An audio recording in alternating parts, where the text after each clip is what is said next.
Vamos dar sequência aqui às nossas aulas. Eu vou pedir para que os alunos, por favor, acessem o slide número 19 e a gente vai falar um pouquinho sobre a transformação dos diversos tipos de conhecimento, tá? Levando, então, referenciando aqui Nonaki Takeuchi, que desenvolveram lá o seu modelo de gestão do conhecimento organizacional. Bom, primeiro elemento de preocupação de Nonaki Takeuchi era exatamente transformar o conhecimento tácito em conhecimento tácito num processo que ele denominou de socialização, tá? Então eu vou ler um pequeno trecho aqui do livro que fala o seguinte, olha, a socialização é um processo de compartilhamento de experiências e a partir daí, da criação do conhecimento tácito baseado em outros conhecimentos tácitos como modelos mentais ou habilidades técnicas compartilhadas. Tá? O que são esses modelos mentais? Bom, gente, imagina o seguinte, um grupo de pessoas. Esse grupo de pessoas passou por situações as quais eram necessárias tomadas de decisões para a resolução de alguns tipos de problemas, né?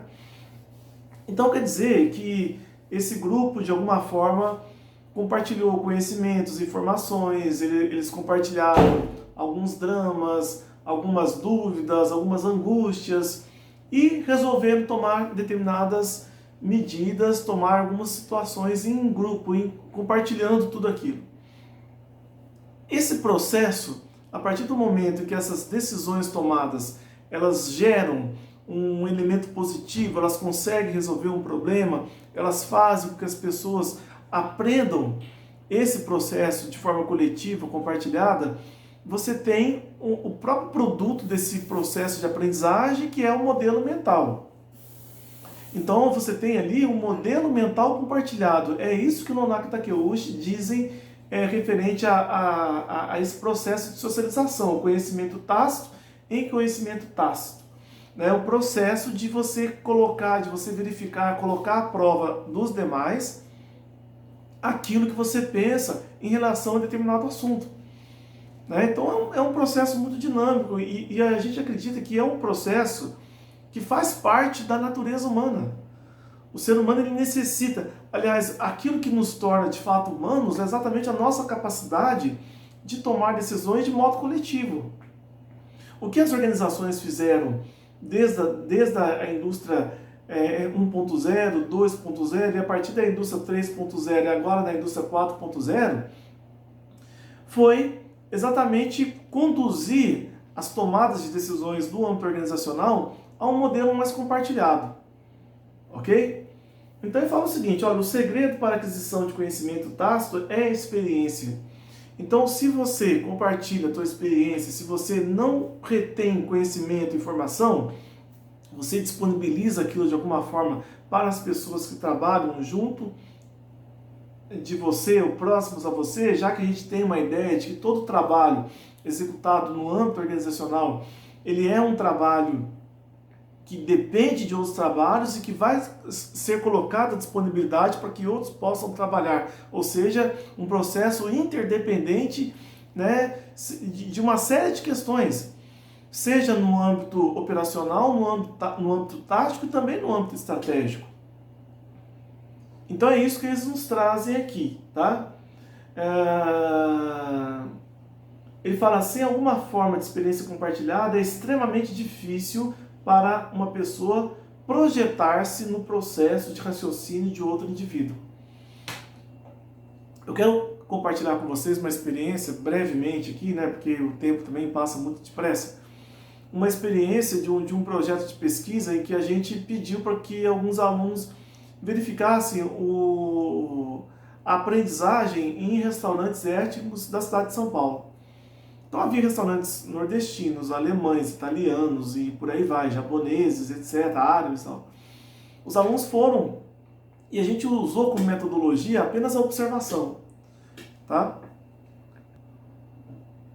Só fiz uma pausa aqui para poder espirrar. Desculpa, eu fiz uma pausa aqui para poder espirrar. Isso não é sintomas de Covid-19, tá? Ela não está dentre os sintomas. Apenas a tosse, a febre e a falta de ar. O espirro está liberado, tá?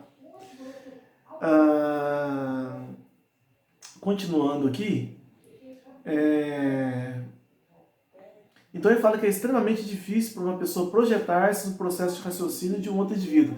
Ah, sim, eu estava falando dos restaurantes e da metodologia que a gente tinha utilizado naqueles processos de pesquisa para verificar como que as pessoas aprendiam. A metodologia foi observação não participante.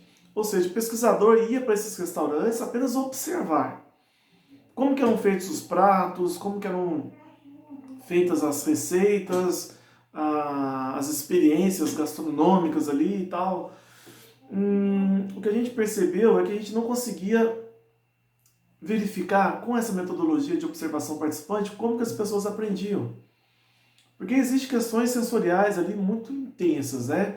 A pessoa quando está executando uma receita ali, ela vai sentir algumas expressões que surgiam, o peso da colher ao mexer um determinado alimento, o cheiro, se o alimento despregava do fundo da panela, se a cremosidade, se estava mais acetinado, menos brilhante ou mais brilhante, era um determinado ponto que o alimento chegava, principalmente os alimentos doces, que eram bem mais complexos de se fazer, de se produzir do que os alimentos salgados.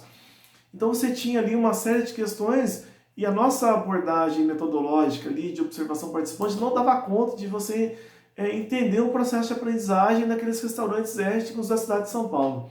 Nós modificamos então a metodologia, pelo menos a estratégia de coleta de dados, e não apenas a observação, como também perguntar para a pessoa como ela aprendia a fazer a receita. Porque não bastava você ter a receita, não bastava o passo a passo da receita.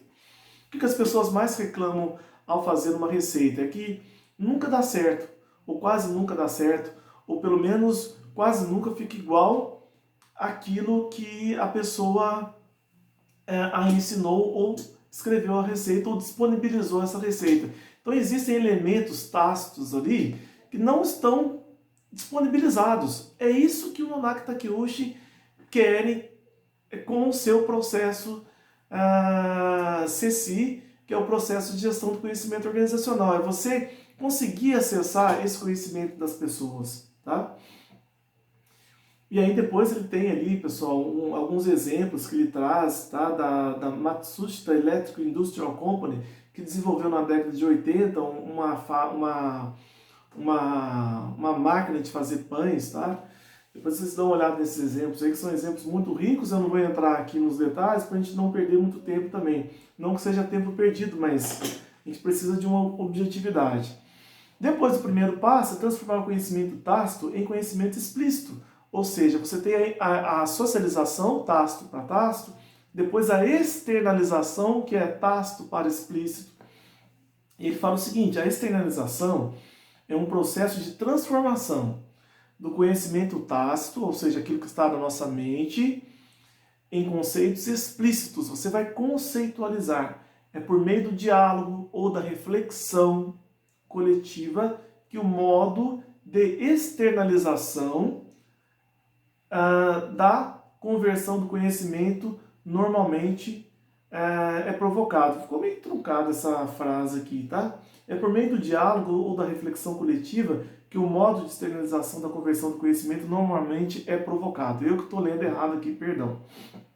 Bom, ele fala mais, dentre os 4 modos de conversão do conhecimento, a externalização é a chave para a criação do conhecimento, pois cria conceitos novos e explícitos a partir do conhecimento tácito. Tá? Nonaki Takeuchi, 1997. Tá? Então quer dizer que o processo de se tornar algo explícito quer dizer a disponibilidade, o modo de você disponibilizar aquilo de uma maneira mais fácil, de uma maneira mais objetiva, de uma maneira que atinja o entendimento do outro. Isso é muito importante, pessoal. Na minha época do doutorado, eu não fiz exatamente o doutorado em gestão do conhecimento organizacional. A minha tese foi em aprendizagem organizacional, que de algum modo se aproxima muito, embora o corpo de teórico seja totalmente diferente, mas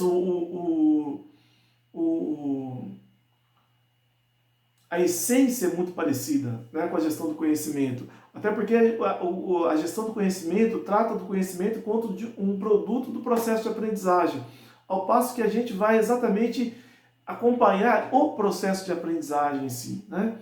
Então, de aprendizagem organizacional. Então, uma das coisas que surgia nas nossas pesquisas em gestão do conhecimento organizacional, ou melhor, em aprendizagem organizacional, era uma linguagem que não era muito acessível a todas as pessoas. Por exemplo, nós utilizamos uma linguagem culta acadêmica. Se a gente vai conversar com pessoas com um nível de escolaridade mais baixo, a primeira coisa que a gente tem que adequar é a linguagem, né? A gente vai transformar uma linguagem às vezes precária, uma linguagem simplista, uma linguagem muito coloquial, em uma linguagem acadêmica, ou seja, o movimento inverso, o movimento de você conceitualizar algo que você verifica tacitamente, aquilo que você verifica no modo das pessoas agirem, fazerem ou trabalharem, né? Então esse é o movimento que o Nonaki Takeuchi se refere, quando ele fala em transformar o conhecimento tácito em conhecimento explícito, né? Que é o processo de criação do conhecimento perfeito. Ele traz lá como exemplo a Mazda, fabricante do carro RX-7. Foi um processo bem interessante que eu gostaria que vocês analisassem também lá nos nossos slides, tá? Eu não vou entrar aqui no âmbito dessa discussão. Bom, o terceiro passo desse espiral do conhecimento é o conhecimento explícito e conhecimento explícito, ou seja, a combinação. Então ele fala o seguinte, olha, a combinação é um processo de composição de conceitos que envolve a combinação de conjuntos diferentes de conhecimento explícito em um sistema de conhecimento. Ou seja, eu tenho o meu conceito, a minha forma de enxergar, a minha forma de ver o mundo, a minha visão de mundo. A minha visão de mundo ela é X. A visão de mundo do meu amigo ali é Y. Os conceitos que ele adquiriu para a resolução de um mesmo problema, de uma mesma situação, é Y. Então o que eu vou fazer? Eu vou combinar. Porque, de acordo com o Nonaki Takeuchi, não adianta ficar no embate de conceitos. Olha, eu estou certo, eu estou errado. Veja, por exemplo, o que está acontecendo nessa crise do coronavírus. Nós temos um embate de conceitos. Nós temos um grupo de pesquisadores, de cientistas, que dizem uma série de coisas referentes a medicamento, tratamento, isolamento e dentre outras táticas e estratégias aí para você lidar com a crise do coronavírus. Ao mesmo tempo, a gente tem uma série de outros pesquisadores, não necessariamente de infectologistas, mas de outras especialidades, até mesmo economistas, dizendo da importância de você fazer uma outra modalidade de isolamento, que não seja total, que aplique algum tratamento, etc. Então você tem um grupo de pessoas que eles ficam num embate, num confronto, cada um com seus conceitos, cada um com as suas leituras, cada um com o seu modo de ver o mundo, e a gente não consegue chegar num conceito, ou num consenso, ou numa combinação de você pegar esses conceitos diferentes e você tirar algo que seja positivo disso aí. Porque de acordo com o Nonaki Takeuchi, o embate não é positivo. Eles entendem que o conflito ele é necessário para o contexto organizacional, que deve existir o conflito, empresa, organização que não tem conflito, há de se desconfiar dessas organizações, mas você tem um determinado momento que você precisa chegar ali no ponto de convergência das coisas, porque senão nada caminha para frente, né? Então ele continua, olha, os indivíduos eles trocam e combinam conhecimento através de documentos, reuniões, e-mail, ou seja, é um processo dialógico, né? Eles reconfiguram o conhecimento, gente, existente por meio do acréscimo, classificação, combinação e categorização do conhecimento explícito, o que pode levar à criação de novos conhecimentos. Veja a importância do diálogo nesse processo aqui que o Nonaki Takeuchi coloca, a importância da reflexão, a importância de você sentar e discutir as coisas e não ficar num jogo, às vezes, de poder ou de poder administrativo ou de poder político, né? Então é uma coisa assim muito útil e muito atual. Olha, pessoal, que essa teoria do Nonaki Takeuchi é uma teoria de 1997.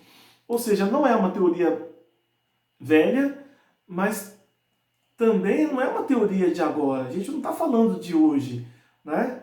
E veja o impacto que isso causou até mesmo no desenvolvimento do Japão enquanto nação, né?